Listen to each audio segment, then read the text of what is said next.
You ask Tiger to solve. This deals with linear equations with one unknown. The final result is p equals 4/7. Let's solve it step by step. Swap sides.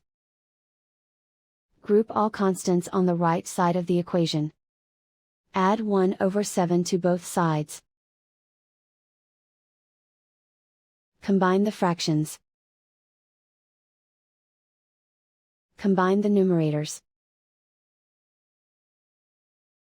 Reduce the zero numerator. Simplify the arithmetic. Combine the fractions. Combine the numerators. And so the final result is p equals 4/7.